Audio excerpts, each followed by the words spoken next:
Mixer with Mike plugin of the week. Should be plugins of the week from Softube and Empirical Labs. New collaboration. What we have here is the Mic E compressor and the Lil FrEQ EQ.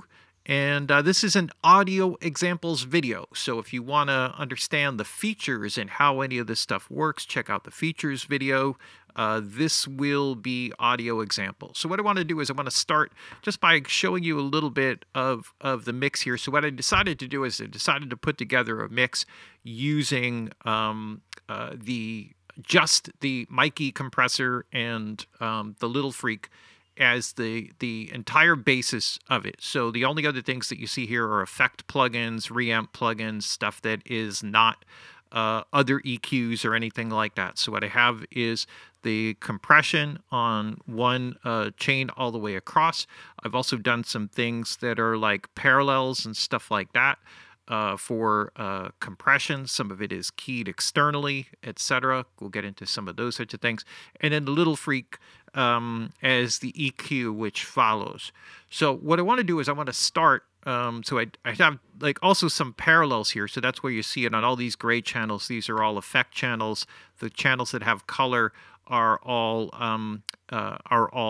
actual audio tracks. So that's the basic layout of it, just to give you an idea. So let's start by playing from the top here, or somewhat from the top where there's music. I'm just going to bypass in and out. So what I'm going to do is I'm going to start by bypassing the EQ, then I'll kind of go through, bypass the compression, bypass both, just so you kind of get an overall sense for it. Now, there is no Empirical Labs console, but if there were, I guess this would be the basic setup for it. It pretty much gives you all the things that you need.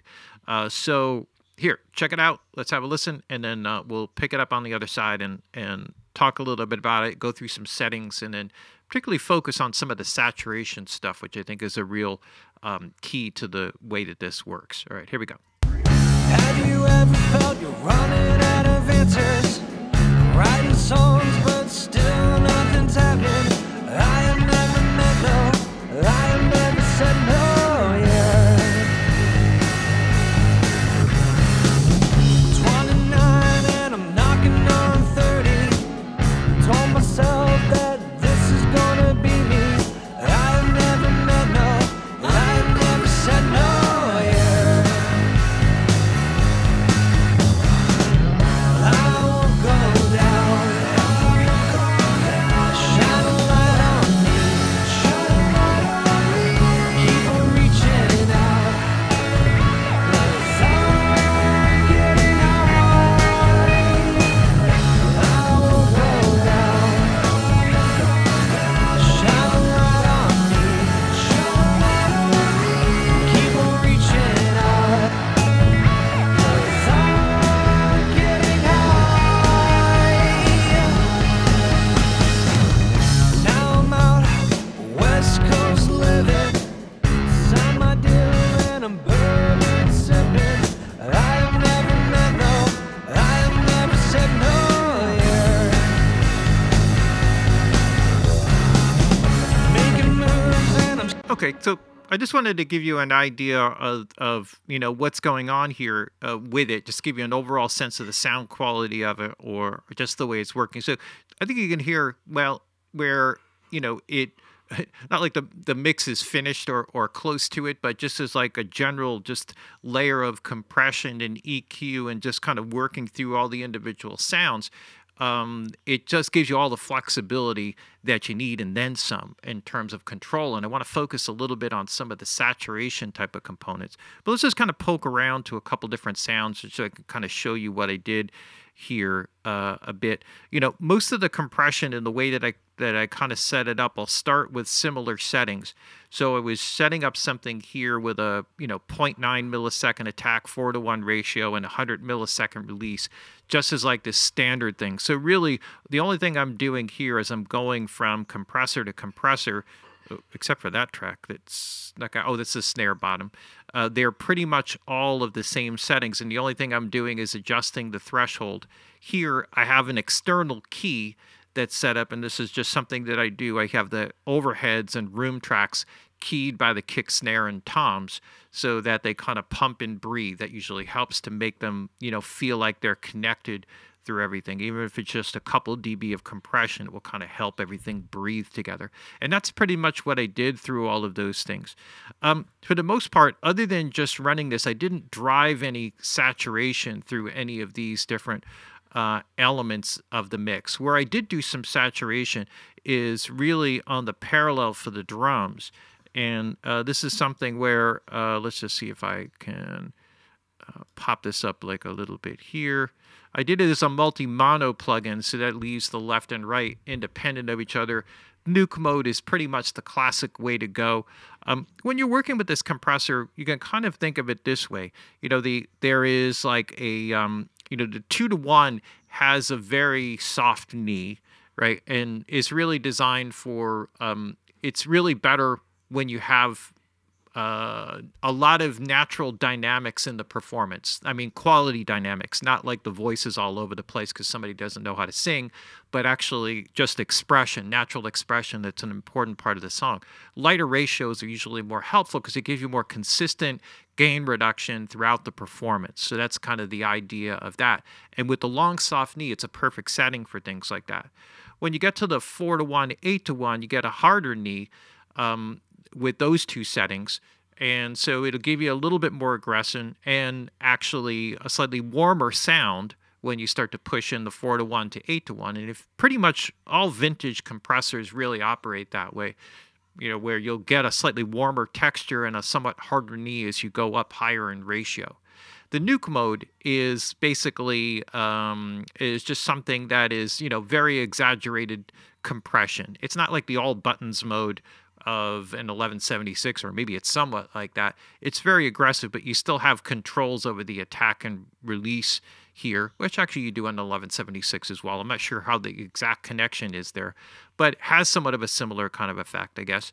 And then, you set your attack and release, and this would just give you a much more aggressive kind of character to the sound. So I'm doing it this way, and I'm also driving a lot of saturation. So as you watch here, you'll see some lights kind of trickling up here, and I have all the drums and bass feeding into this as a parallel, and I'll kind of play around with that for a second here.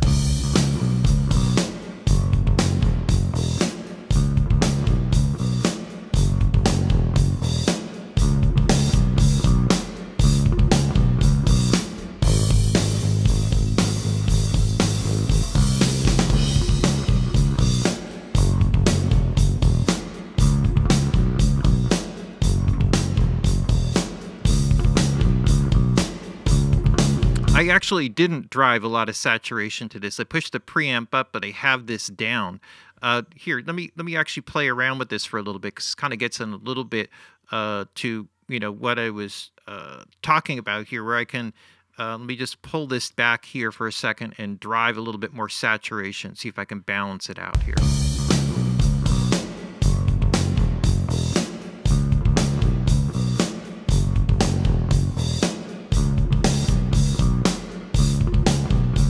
All right, I'm not getting enough level to do this, which I think is why I kind of ended up where I was.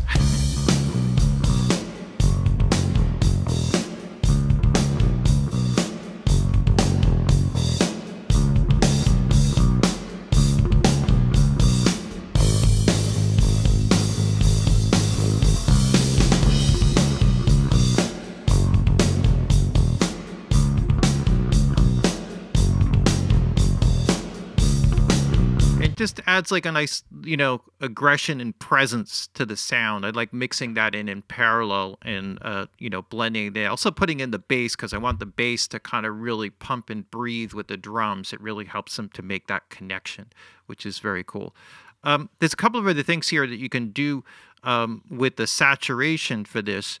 I didn't really drive this. Like this is, for example, on the snare drum.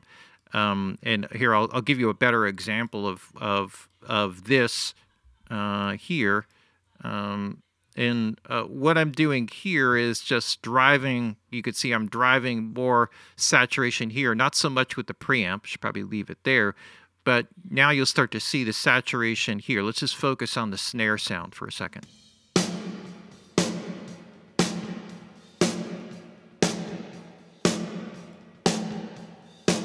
So you see here I'm on a 1-to-1 ratio, so there's no compression going on, just saturation. And so now when I'm going up to toasty here, I'm going to get a little bit more aggressive energy up on the top end, right?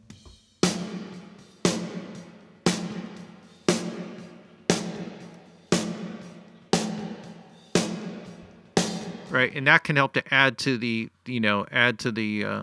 attack. So I'm just using this purely as a saturation kind of thing. And I have it duplicated here on the snare bottom, so it's just adjusting the two. Let's just hear the two of them here.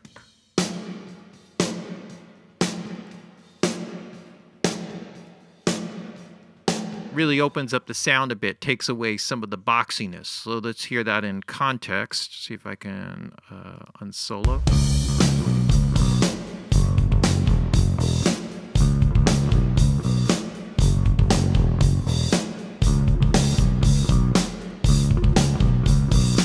All right, so here, let me try this just to kind of back this off maybe and go a little bit more towards the warm.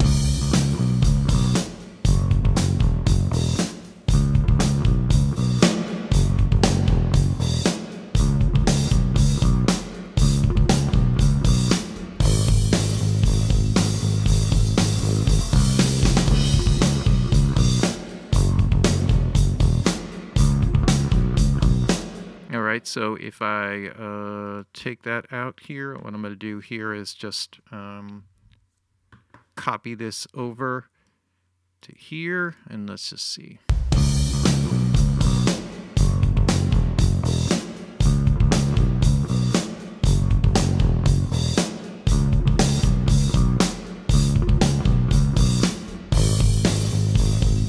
I can really watch the input meters and output meters here. I know there's 6 dB segments, but at least get ballpark for the balances in and out. But let's check that out.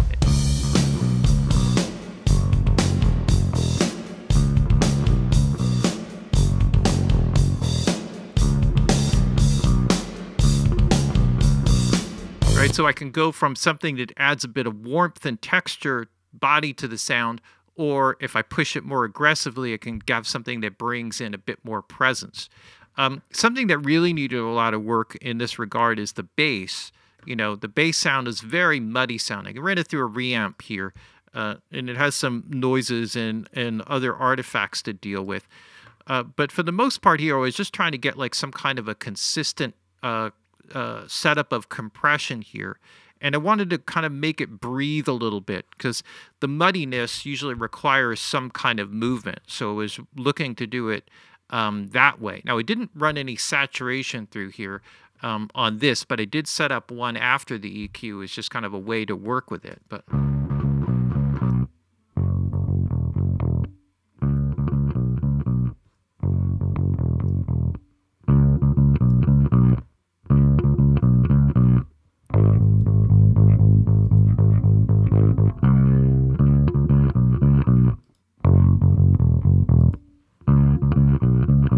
right now, if I wanted to make it warmer, I could go into this, and this will change the way that the gain reduction kind of moves.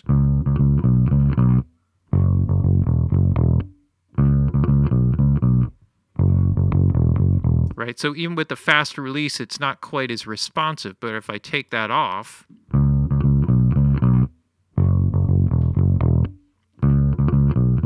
little bit more responsive to everything, you know, in terms of the attack and the way that it grabs onto the sound. And, you know, again, I didn't drive any compression into here, but there was one other part of this, which was something which was a distortion parallel. The original sound had a heavy distortion on it. I couldn't use it, so I just put the bass DI over to another channel and then ran it through a distortion pedal just to kind of create something in parallel, and that now mixes in. And then I nuked it here.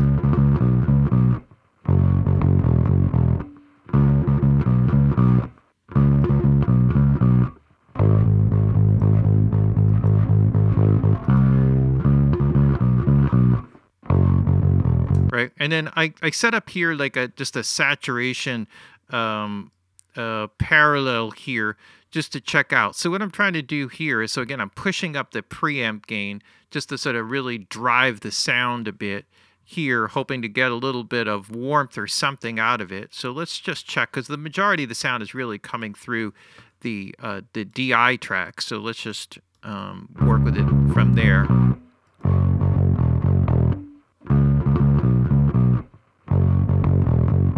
So clipping on the top end, that'll add a little edge. I know it's bad, but what the hell. And just having a little bit of warming on here.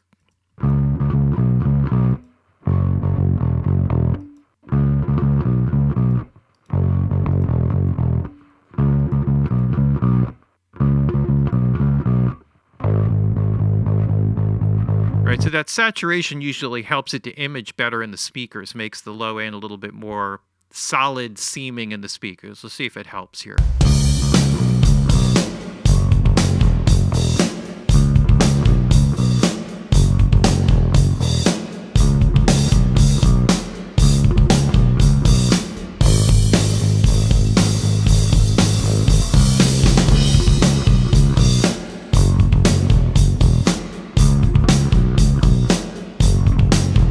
Let's roll with it. Let's roll with it. Let's just kind of leave that in, you know, on that end, and just kind of make do with that. The other thing that I did here was, just I mentioned before, was I had used the side chain here, so the kick and the snare are just keying the compression for the room.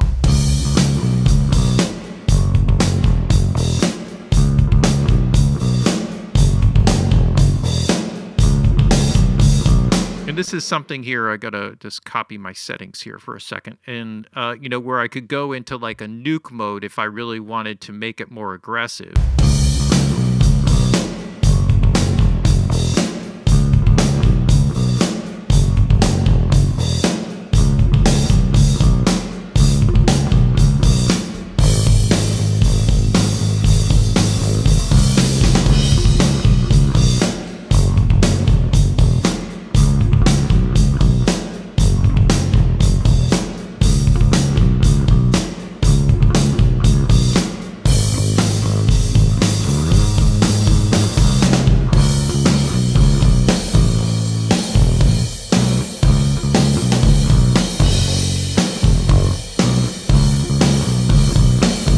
What it does is it takes away a lot of the boxiness of the drums. All you're really doing, and it adds like a nice like layer of depth, you know, because as you're compressing in, it just pushes back the initial, especially because it's keyed externally, it's actually starting to compress before the room sound actually pushes through, because it's going to be slightly delayed. That's just acoustics.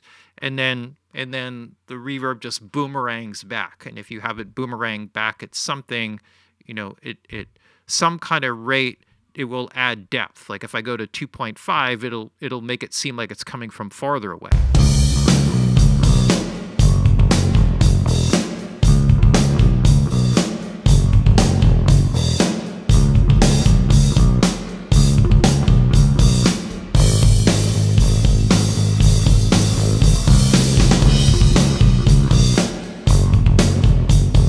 Right, just give that subtle sense of more depth. I actually like this a little bit better, the 2.5. But that's the basic idea here. And again, you know, I can drive more gain into it if I wanted to saturate it. There's loads of that's sort of available to you here, you know, just kind of working with it. There's some other things that can also help. Let me just see if this is the best place to do it. Okay, yeah, let's move on to some other instruments, and then I'll demonstrate some of the de-essing and other elements here. So let's add in the guitars here for a second and focus on this primary guitar right here, which is...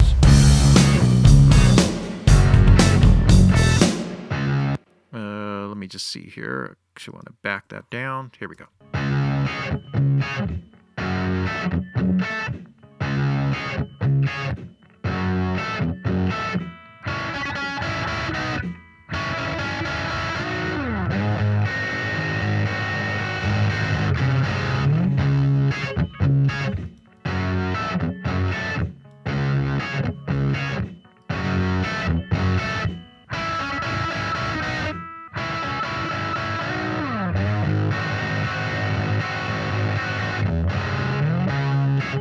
And what it was trying to do here, like you can hear like the body that is, you know, really you know, kind of comes through.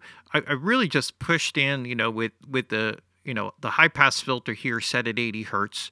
You know, I'm not using the shelving or anything like that. So that has like a little bit of a bump. So I get that little bit of bump, then I just kind of moved it up a little bit to 100 hertz, kind of lifted that up a little bit more. So you kind of get that low end, and then drove a little bit more like 1K just to kind of give it that mid-range drive. And that's pretty much it. This is also a place where if I felt like this was a bit too aggressive in the top end, where I could actually use some of the, you know, the high frequency limiter or de-esser kind of component.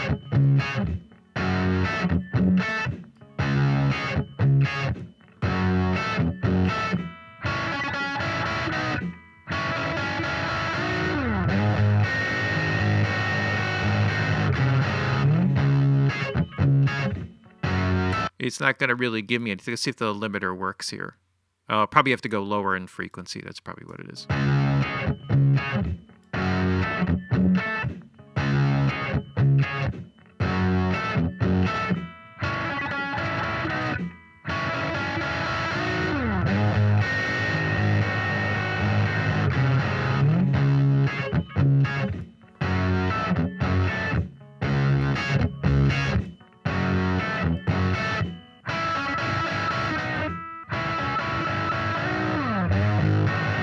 You know, it makes a moderate difference here. In this case, there's not really an issue with it, but just to kind of give you a small demonstration, I think there's another sound, another guitar sound over here that has a little bit more of an aggressive kind of tone to it.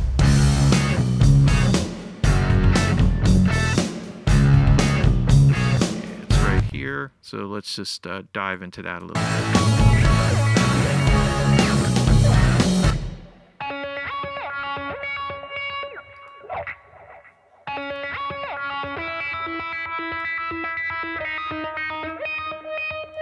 Right, so this is something that can get a little bit aggressive. So this is probably a place where the limiter might come in as like a good way to kind of control that. So let's see.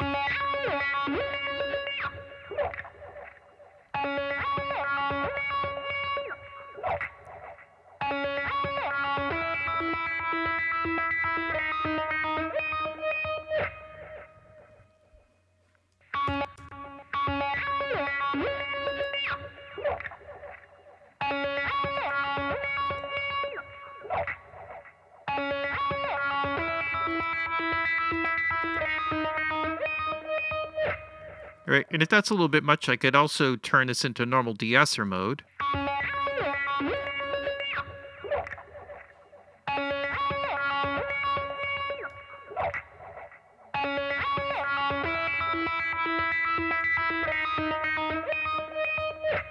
Just to kind of get that from like cutting your head off here. So, that, and then I could also run through here and saturate this a little bit if I wanted to kind of warm up the sound.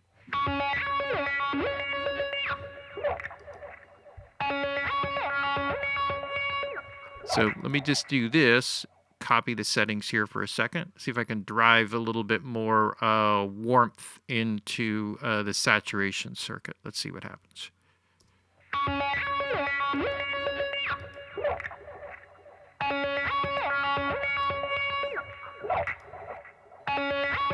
Or actually, let me kind of leave this alone here, drive it up here.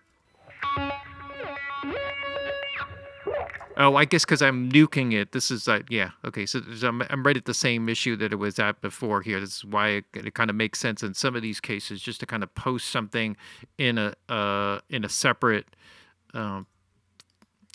signal here just to kind of set it to 1-to-1 so I can deal with this. Let me just do it that way. That'll be the easier way to do it.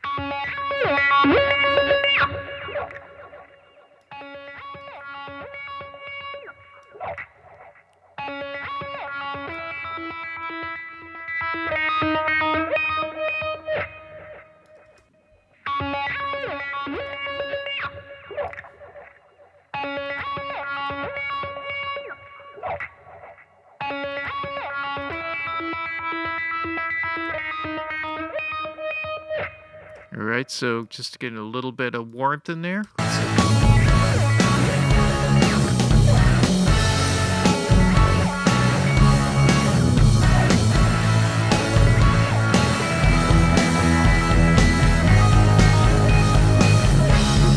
right? So that doesn't cut your head off. It was always something that was kind of annoying me a little bit. Obviously, if you could deal with things like this with EQ, I pretty much left it alone here. I don't think I really did anything. I think I just rolled off high frequencies here with the shelf. That's about all on this particular sound, just to kind of get it to drive through. So let's have a listen here from in this section just to drive through here, and then we'll get into some vocals and stuff.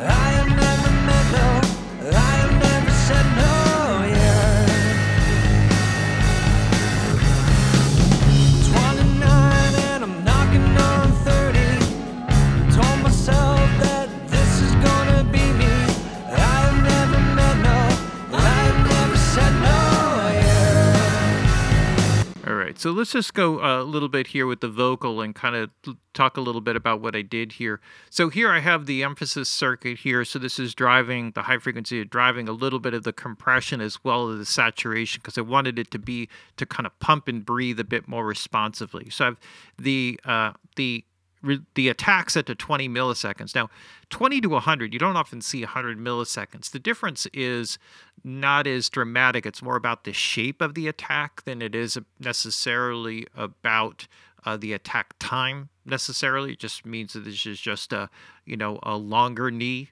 That's more or less what happens. So it just sort of gradually brings in the compression as opposed to it being more aggressive. But I didn't want the transient to kind of cut through a little bit and then release quickly without going to like a full-on nuke mode. I think I do that in a parallel chain, right? Have you ever felt you're running out of answers? Writing songs, but still nothing's happening. I have never met no, I have never said no, yeah. So I'm getting a little bit more, I'm going to drive the compression a little bit more here and go 8 to 1, because I'm kind of liking the way that sounds there. Have you ever felt you're running out of answers? Writing songs, but still nothing's happening. I have never met no, I have never said no, yeah. All right, gives me just like a little bit more of an aggressive sound, just what I'm looking for in there. Pretty straightforward. Let's see what that, and then on the EQ side of things here, just to give you, a little bit of a general thing. Let's just bypass it in and out. Have you ever felt you're running out of answers? Writing songs, but still nothing's happening. I have never met no, I have never said no, yeah. Probably a bit aggressive with the de-essing there. 29 and I'm knocking on 30. Told myself that this is gonna be me. Now, it's in bypass, you can hear it's very woofy sounding, probably a bit too much proximity effect in here. I pushed a fair amount of high frequency here on the shelf. Remember, that's sort of cornered around 4K, right? So that's really pushing up a lot of presence and then kind of dipping back on the low end, which is cornered at 120 hertz. So that's sort of kind of creating a nice general tonal balance, and that's really where shelving EQs are so powerful, because they don't create a lot of phase issues, and they pretty much allow you to kind of set a tonal balance, especially where it has like a softer cue to it, which helps it to give you just more of that like overall bass, treble balance. Have you ever felt you're running out of answers? Writing songs, but still nothing's happening. And here I just wanted, with a wide cue, just to kind of push into some presence frequencies, like around 5K or so, just pushing it a little bit there, just to make sure that those articulations, so all the words kind of come through clearly. And then I just put a little on the other side to counter this, just dropping in a little bit of 100 hertz, or a little bit above there, just to kind of get the body to counterbalance that. And that usually helps to kind of balance out the mid-range. Let's dial in this de-esser, because I think I'm a little bit aggressive with it here. Also had the high-pass filter set to 100, so I'm doubling up my high-pass filters. Probably not good with the math there. Probably just phase aligning everything to, all whacked out here. So let's see if I back this off here a bit. Have you ever felt you're running out of answers? Writing songs, but still nothing's happening. I have never met no, I have never said no, yeah. Just because I'm doing so much work here with the boosting of the high frequency, it only makes sense I would have to tilt this backward, right? There's no position prior to the EQ. It's basically after the shelf and before the rest of the EQ or after it. Have you ever felt you're running out of answers? Writing songs, but still nothing's happening. I have never met no, I have never said no, yeah. And this is a place also where you can drive a little bit more high frequency after the de-essing. Have you ever felt you're running out of answers? Writing songs, but still nothing's happening.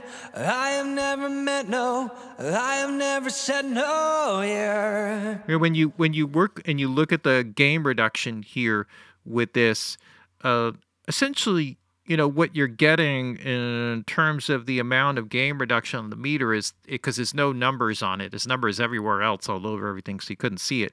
This is like less than 2 dBs, like 0 to dB and a half of gain reduction, so not a lot. This is 7 dB of gain reduction, 14 dB of gain reduction, and 24 dB of gain reduction in terms of the de-esser, just to kind of give you a good basic idea of, you know, how that works and what that's all about. But here, let's try to, what I wanted to do here was also to kind of put a little bit of saturation on this and see if we can kind of warm this up a little bit here. And let's see, start with this. Have you ever felt you're running out of answers? Writing songs, but still nothing's happening. I have never met no, I have never said no, yeah. All right, like that right away. I'll get rid of that. 29 and I'm knocking on 30. I told myself that this is gonna be me. I have never. All right, let's hear what that sounds like in the track here. I'm just going to put that because there's a vocal double here. So let's just see what that sounds like. Right. Have you ever felt you're running out of answers? Writing songs, but still nothing's happening. I have never met no, I have never said no, yeah. 29 and I'm knocking on 30. Told myself that this is gonna be me. I have never met no, I have never said no, yeah. So that's like a great body to the sound of the vocal here. So here, just kind of using it a little bit as a separate kind of thing. And this actually, you know, in using this and putting this together, it's not heavy on the CPU. You know, I'm driving this and I've had no issues, right? So when I checked my CPU usage with everything across the whole session, I was like maybe at 20% capacity, you know, maybe 30% when it's peaking out in terms of processing. So this is not heavy. It's not going to beat down your computer. The one other thing here, just to wrap it up, I just did also just a parallel here. Again, the nuke mode just for the, like a parallel mix kind of thing here. So let's just check that out. And have you ever felt you're running out of answers? Writing songs, but still nothing's happening. I have never met no, I have never said no, yeah. 29 and I'm knocking on 30. Told myself that this is gonna be me. I have never met no, I have never said no, yeah. I won't go down. Shine a light on me. Keep on reaching out. 'Cause I'm getting high. I won't go down. Shine a light on me. right, so loads of clipping. I'm driving the preamp here. I'm looking for that grit, for that distortion. Maybe there's one other thing here I can do, because you can never compress or saturate enough, is just to have another one that sort of drives in here with 1-to-1, and it's just a saturation on top of it. Have you ever? And let me just kind of push this up here. Have you ever felt you're running out of answers?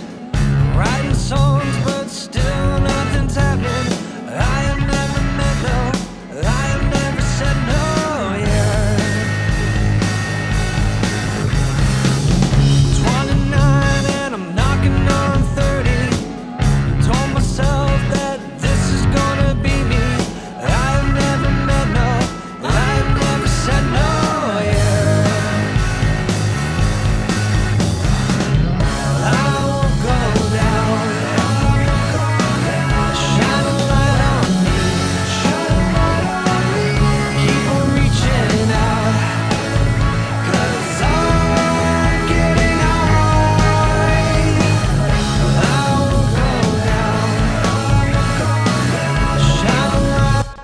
Just to give you an idea, it might be a little bit of overkill, but just, just you could see the flexibility and usage beyond just the way that you would normally use, for example, a distressor, or the way that you would normally use an EQ. These extra features are incredibly handy at controlling things. Especially love the de-esser and high frequency limiter in the EQ section, because so often you want to push into something and without it kind of being overkill, and it gives you just all of those controls just right on the one surface, and the de-esser sounds great.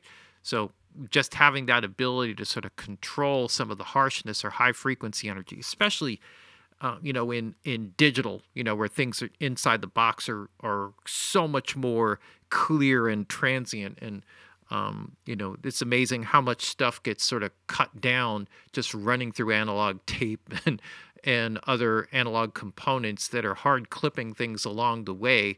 The signal gets beat down in a way that it doesn't in digital.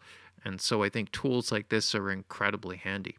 I love this thing, and I could just, keep going on and on and on, but just from just the perspective, just kind of as an experiment, putting together a mix, just kind of saying, hey, could I use this as the basis of a mix? And this is something I put together in a few hours yesterday, and it all came together very quickly in my mind. Maybe some of the hang up was just kind of getting used to where some of the parameters were, getting used to the feel of the plugin and stuff. But if you have experience with the hardware, there's probably a dozen other things that I did not feature here that you're wondering if it does, and it almost certainly does, I would say, in my mind. So definitely worth checking out. This is a great new addition. There's loads of distressors out there, but these are two very valuable additions to the plugin world, the DAW world. So there you have it. Plugin of the week, plugins of the week. Softube and Empirical Labs now teamed together for the Mikey compressor and Lil FrEQ. Thanks for tuning in to the Audio Examples video. If you want to get more information about the how-to setup with the plugin, check out the features video that is right next to this one.